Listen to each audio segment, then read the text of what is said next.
ఆంధ్రప్రదేశ్ రాష్ట్రంలో ఎన్నికలకు ఇంకా 50 రోజులు మాత్రమే సమయం ఉంది. ఈ ఎన్నికలకు వైఎస్ జగన్ చాలా ప్రతిష్టాత్మకంగా తీసుకున్నారు.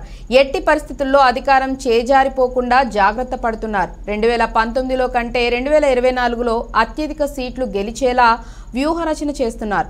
ఆల్రెడీ వైసీపీ తరపున పోటీ చేసే 175 అసెంబ్లీ అభ్యర్థులను, 24 పార్లమెంట్ అభ్యర్థులను ప్రకటించడం జరిగింది. వచ్చే వారం నుండి రాష్ట్ర వ్యాప్తంగా బస్సు యాత్ర చేపట్టబోతున్నారు. దాదాపు 21 రోజుల్లో సిద్ధం సభలో జరిగిన జిల్లాల మినహా మిగతా చోట్ల ఈ బస్సు యాత్ర సాగనుంది. ఈ కార్యక్రమానికి మేమంతా సిద్ధం అనే పేరు పెట్టడం జరిగింది. ఈ నెల 27వ తేదీన ఉదయం కడప జిల్లాలోని ఇడుపులపాయలో గల వైఎస్ఆర్ ఘాట్ వద్ద దివంగత సీఎం రాజశేఖర్ రెడ్డి సమాధికి నివాళులర్పించి అనంతరం బస్సు యాత్ర మొదలుపెట్టనున్నారు.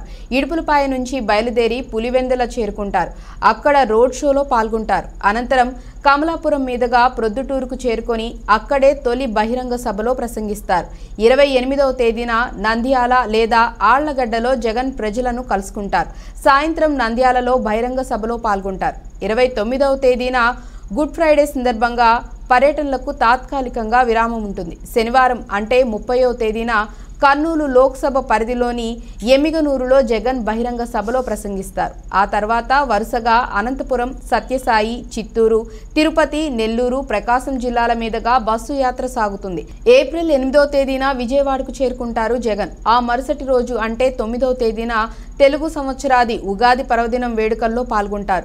పంచాంగ శ్రవణం కార్యక్రమానికి హాజరవుతారు. అదే కార్యక్రమంలో పార్టీ ఎన్నికల మేనిఫెస్టోను విడుదల చేస్తారు జగన్. ఆ తర్వాత ఈ నెల 21వ తేదీ వరకు విరామం లేకుండా మేమంతా సిద్ధం బస్సు యాత్రను నిర్వహిస్తారు. ఈ ఎన్నికలను వైఎస్ఆర్సీపీ అత్యంత ప్రతిష్టాత్మకంగా తీసుకున్న నేపథ్యంలో దీనికి అనుగుణంగానే మేనిఫెస్టో ఉండొచ్చని చెబుతున్నారు. నవరత్నాల తరహాలోనే సమాజంలోని అన్ని వర్గాల వారిని, అన్ని సామాజిక వర్గాలను ఆకట్టుకునేలా ఉంటుందని అంటున్నారు. మహిళలు, రైతులు, యువత, నిరుద్యోగులను దృష్టిలో ఉంచుకొని మేనిఫెస్టో రూపకల్పన చేసినట్లు చెప్తున్నారు. 2019 ఎన్నికల సమయంలో ప్రజలకు ఇచ్చిన హామీల విషయంలో దాదాపు 99% హామీలు నెరవేర్చడం జరిగింది. విద్య పరంగా మరియు వైద్యం పరంగా ప్రజలకు అద్భుతమైన సేవలు అందించారు. విద్య పేదవాడికి భారం కాకుండా అనేక సంక్షేమ పథకాలు అందించారు.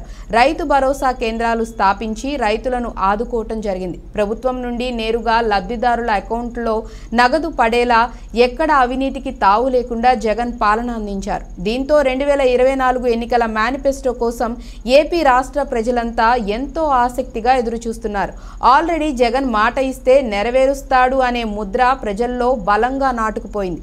దీంతో 2024 ఎన్నికల మేనిఫెస్టోలో ప్రత్యేకమైన హామీలతో ప్రజల మధ్యకు జగన్ రాబోతున్నట్లు వార్తలు వస్తున్నాయి.